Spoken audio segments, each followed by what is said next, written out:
Non ha voglia proprio di parlare? Niente? Arrivederci. Grazie.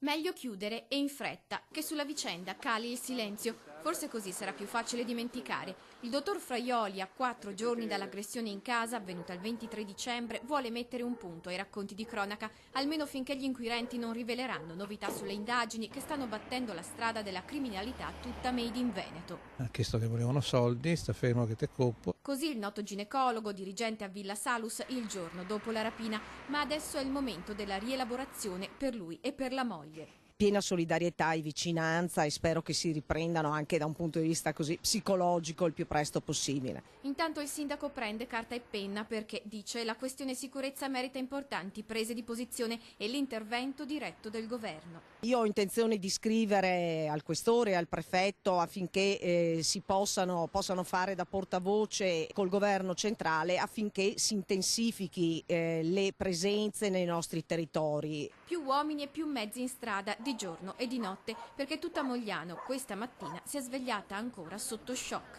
Non siamo proprio sicuri. Girano tanti con i telefonini che fanno fotografie di qua e di là per vedere non so cosa, però fanno fotografie, si vede che sondano il terreno.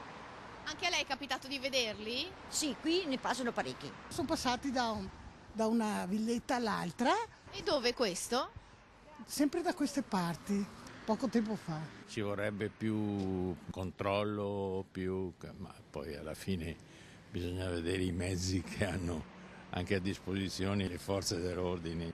Cosa vuoi più controlli? Se le forze dell'ordine sono ridotte all'osso, allora più controlli. Si spera che non vengano.